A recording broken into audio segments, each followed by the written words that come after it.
Hi மக்களே, எல்லாரும் எப்படி இருக்கிறீங்க? வாங்க டீ சாப்பிட்லாம்.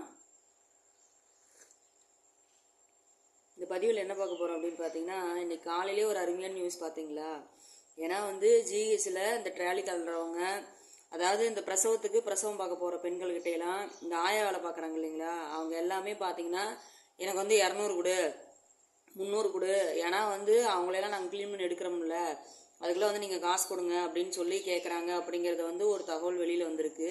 ஏன்னா வெளியில் இன்றைக்கி அதுவும் பார்த்தீங்கன்னா விசாரணை நடந்துட்டுருக்கு. விசாரணை நடந்து ஒரு வாரத்துலேயே அது என்ன பண்ணுறது அப்படிங்கிறத இந்த விஷயத்தை தடுத்து நிறுத்தணும். ஏன்னா யாருக்கிட்டையும் பணம் வாங்கக்கூடாது.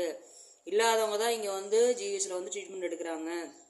அப்படி இருக்கிறவங்கள்ட்ட எதுக்கு பணம் வாங்குறீங்க? கவர்மெண்ட் உங்களுக்கு தான் மாதம் மாதம் பணம் தருது இல்லை, அப்படி இருக்கப்ப ஏன் நீங்கள் இந்த வேலையெல்லாம் பண்ணுறீங்க அப்படின்னு சொல்லி இன்றைக்கி பேச்சுவார்த்தை நடந்துட்டு இருக்குது. அதே மாதிரி பார்த்தீங்க அப்படின்னா யாராவது ஒருத்தர் கம்ப்ளைண்ட் பண்ணியிருக்காங்க. கம்ப்ளைண்ட் பண்ணி இது விசாரணையும் பண்ணிட்டு இருக்கிறாங்க. இது ஒரு வாரத்துக்குள்ள இதுக்கு நீங்கள் நடவடிக்கை எடுக்கணும். யார்கிட்ட எங்கெங்கே போகணுமோ அதெல்லாம் நடவடிக்கை எடுக்கணும். அதே மாதிரி நம்ம தளபதிக்கும் போய் இதுக்கு ஒரு முற்றுப்புள்ளி வைக்கிறதா நம்ம இன்னைக்கு ஒரு பதிவில் பார்த்துருக்கோம்.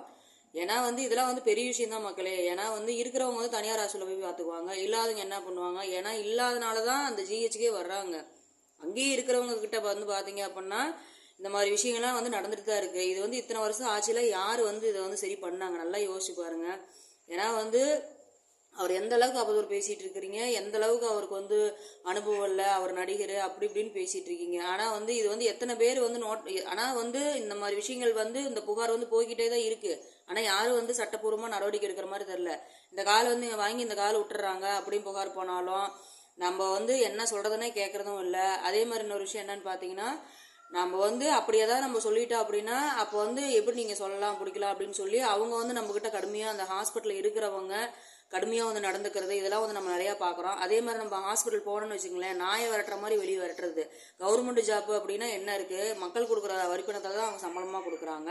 ஆனால் அது புரிஞ்சுக்கிறாங்களா? கடுமையாக நடந்துக்கிறது, இந்த மாத்திரை வாங்குற இடத்துலையும் சரி, ஊசி போகிற இடத்துலையும் சரி, நமக்கு ட்ரீட்மெண்ட் பார்க்குற இடத்துலையும் சரி, அவங்க என்னமா கலெக்டர் மாதிரியும் நம்ம என்னமா பார்த்தீங்கன்னா அப்படியே தீண்ட தகாதவங்க மாதிரியும் தள்ளி இல்லை, அதை பண்ணு இதை பண்ணு அப்படி இப்படின்னு மிரட்டுறாங்க. ஆனால் ஆண்டவ முன்னியத்தில் இதுக்கு ஒரு முற்றுப்புள்ளி வந்திருக்குது. ஏன்னா நாங்கள் இதெல்லாம் நிறையவே அனுபவிச்சிருக்கோம். நாங்கள் அனுபவிச்ச மாதிரி நீங்களாம் யார் அனுபவிச்சிருக்கிறீங்க அப்படிங்கிறத கமெண்ட்ல சொல்லுங்கள். ஏன்னா இது எல்லா மக்களும் அனுபவிச்சுட்டு தான் இருக்காங்க. பாமர மக்கள் எல்லாருமே அனுபவிச்சுட்டு தான் இருக்கிறாங்க. அதனால் இந்த வாய்ப்பு கொடுத்த மக்களுக்கு நன்றி, வணக்கம்.